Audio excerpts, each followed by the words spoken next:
பேசுகிறேன். இன்றைக்கி வந்து ஒரு பாரம்பரியமான பலகாரம் தான் செய்ய போகிறோம். அதுக்கு பேர் வந்து முக்குழி.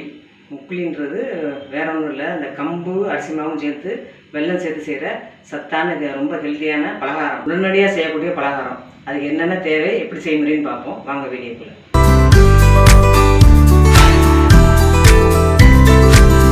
முக்குழின்ற பலகாரம் செய்யறதுக்கு தேவையான பொருட்கள் வந்து 200 கிராம் கம்பு மாவு, 250 கிராம் வெல்லம், பொடித்த வெல்லம், அப்புறம் 1 டேபிள் ஸ்பூன் முந்திரி பருப்பு பொடிச்சா நறுக்கி வச்சுருக்கிறேன், அப்புறம் 100 கிராம் அரிசி மாவு, அப்புறம் அரை கப்பு தேங்காய் துருவல், அப்புறம் 1 டேபிள் ஸ்பூன் எள், அப்புறம் ஒரு அரை ஸ்பூன் சுக்கு பொடி, அரை ஸ்பூன் ஏலக்காய்த்தூள், 1 டேபிள் ஸ்பூனு பட்டர்.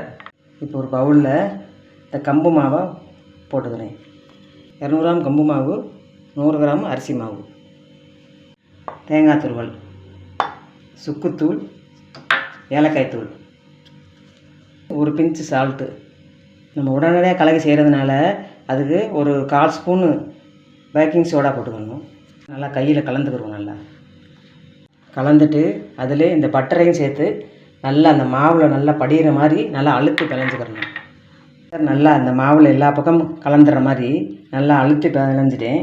இப்படி பிடிச்சா கெட்டியாக இருக்கு பாருங்க. அப்போ அந்த பட்டர் வந்து மாவு பூரா நல்லா படிஞ்சிருச்சு. இந்த வெல்லத்தை வந்து இந்த சாஸ் பேனில் போட்டுக்கிடுவோம். 1 கப் வெல்லத்துக்கு 1 கப்பு தண்ணி ஊற்றி அந்த வெல்லத்தை கரைச்சி வடிகட்டிக்கிடுவோம். ஆன் பண்ணிவிட்டு இந்த வெல்லத்தை கரைச்சிக்கிடுவோம். இப்போ வெல்லம் கரைஞ்சிருச்சு. இது சூடோடையே இந்த மாவில் கலந்து கரைச்சிக்கிடுவோம். அப்படி இதை நல்லா கரைச்சிட்டு நல்லா இட்லி மாவு பதத்துக்கு இருக்கணும். 1 கப்பு வெல்லத்துக்கு 1 கப்பு தண்ணி ஊற்றி கலக்கினேன். நல்லா இவ்வளோ திக்காக இருக்குது.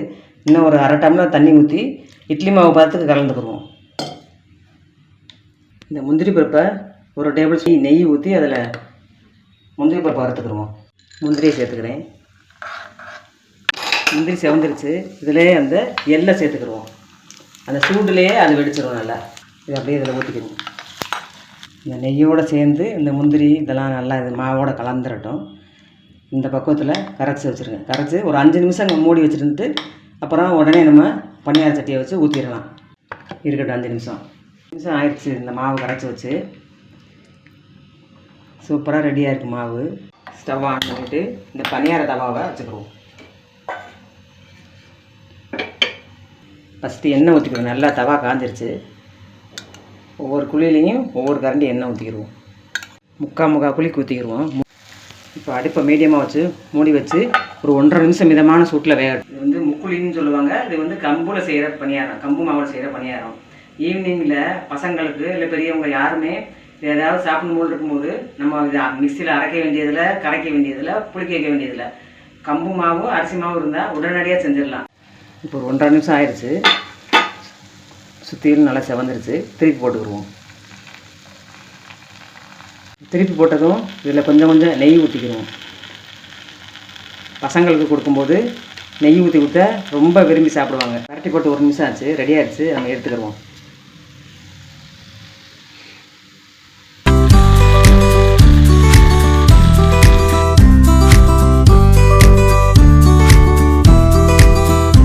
இப்போ பனியாரம் எப்படி இருக்குன்னு பாருங்கள். சுற்றிலும் நல்லா முறுமுறுன்னு இருக்குது.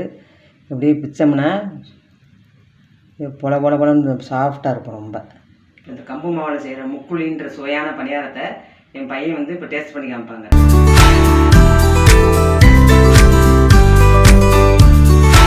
சூப்பராக இருக்குமா? இந்த வெளியே வந்து நல்லா முறுமுறுன்னு இருக்கு, ஆனால் உள்ள வந்து நல்லா சாஃப்டாக இருக்கு. ரொம்ப நல்லா இருக்குமா? வாடா எப்படி இருக்கு? மனம் வேற லெவல். மனம் வேற லெவல். இதே மாதிரி நீங்களும் செஞ்சு பார்த்துட்டு எங்கள் சேனலுக்கு சப்ஸ்கிரைப் பண்ணுங்கள்.